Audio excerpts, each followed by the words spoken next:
Hey everybody, welcome back to the channel. In this video, we're going to be doing another tier list because the first tier list we did about undefeated fighters in the UFC, that one did pretty well. So in this one, I want to make one about the best martial arts for MMA. You can maybe rename this best bases for MMA, but that doesn't roll off the tongue like, you know, whatever the title of this video is. Now, before we get started, let me just say, take my opinion with a grain of salt, because if you enjoy doing these martial arts that are lower on the tier list, don't let me discourage you.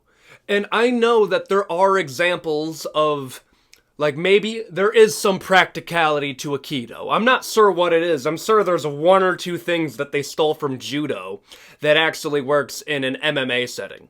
I mean, like, I would argue you're listening too much to Steven Seagal, but you know what, to each their own.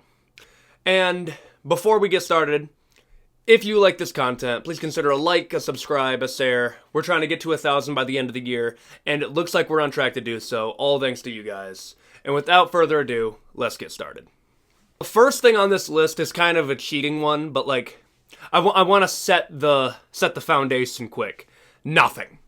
And I mean, like, if you train absolutely nothing, Aikido is preferable. It's close, but like, training absolutely nothing, you are at the bottom of the bottom, E tier. These are the I see red people, like, on steroids, okay? These people will say, I don't want to train violence because I'm scared of what I will become. Like, we all know one of these people. Picture them as this picture. Next up is karate. Now, listen. Karate needs to be studied, and there are documentaries on YouTube about this. The fall of karate. You had the entire martial arts industry in the palm of your hand. During the 70s, you had Chuck Norris endorsing it. And you fumbled so hard because you wanted to sell it to kids. And yeah, you got it in front of kids. I mean, I know 20 people off the top of my head that did karate as a kid and now all of a sudden think that they're a lifelong martial artist. In my mind, and this comes from the Gracies as well, if it takes 3 years for a child to achieve a black belt in your sport, it is not a sport, it is a practical joke. And that is karate summed up. It was a legit martial art when it started.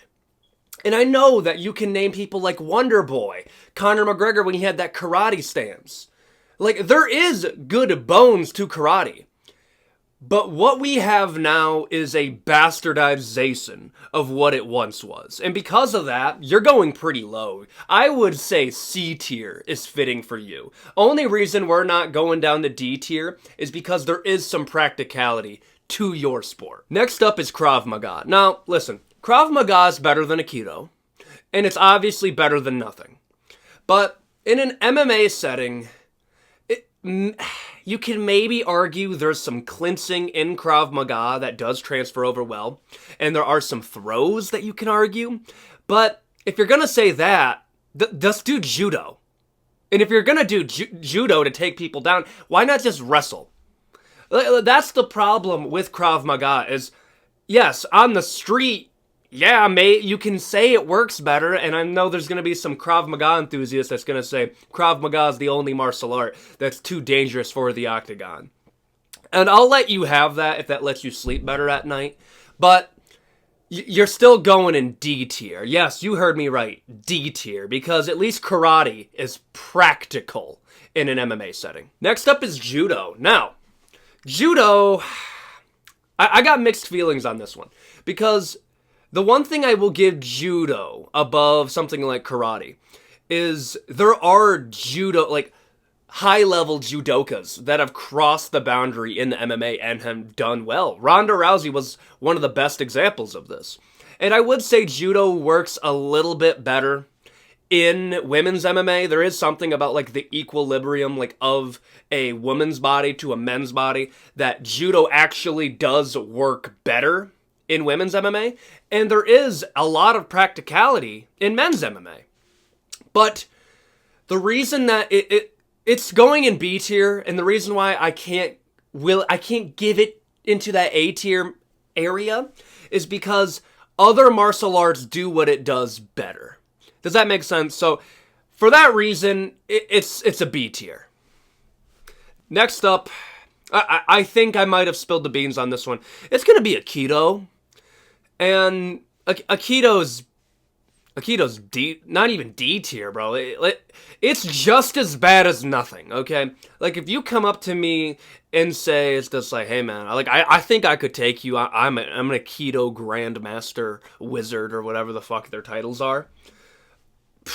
Like, I would be more offended if you said that than somebody who actually knows nothing. Because somebody who knows nothing has the argument of ignorance. They don't know what they're saying. But if you're doing Aikido, and that's all you've done, you've at least been in a martial art training gym. I would call Aikido a martial art, technically.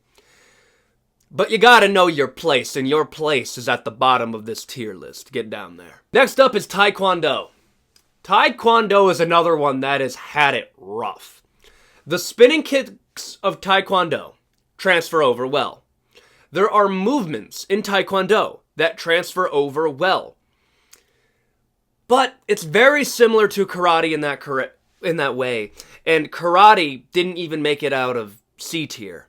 And for that reason, Taekwondo got to go in C tier as well. And I know people are going to argue, well, maybe it should be like a low B tier. And you could make that argument, and maybe I do at the end of this video.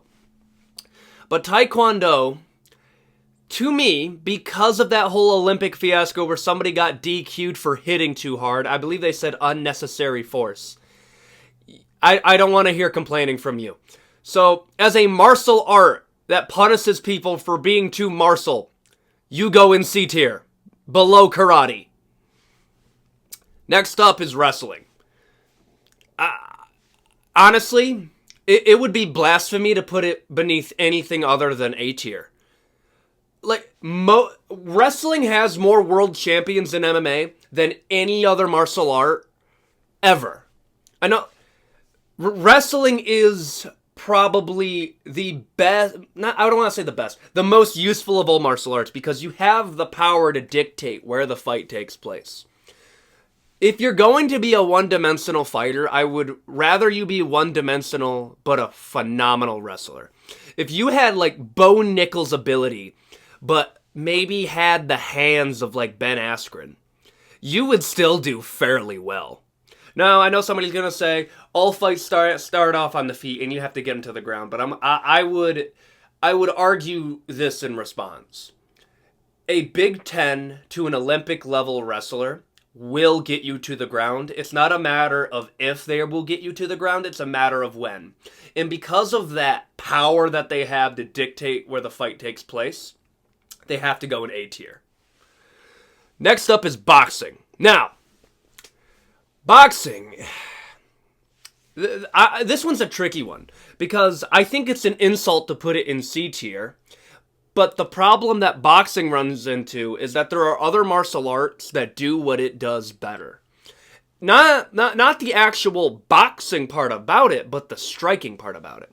I don't think anybody would disagree with me if I put a world-class kickboxer against a boxer under a MMA or a kickboxing rule set. The kickboxer will win. The boxer will only win under a boxing rule set. And it's as simple as this. The kickboxer has 4 limbs. You have 2. 4 is bigger than 2.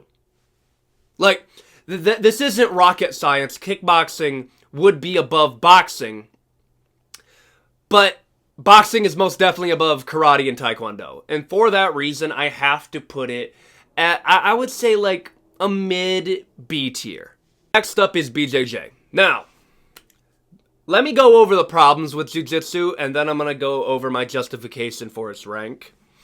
Jiu-jitsu's biggest problem is for the longest time they stagnated with their takedowns.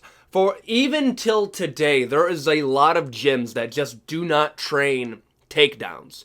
In my mind, if you are training a grappling martial art, the very first thing that you should teach your students is how to get said opponent to the ground. Because if you have no striking, and you can't get them to the ground, you are literally a fist out of water. But modern day jiu-jitsu is becoming catch wrestling. Look at high-level ADCC. Watch a Mika Galvao. Watch a J-Rod, Nicky Rod, Gordon Ryan.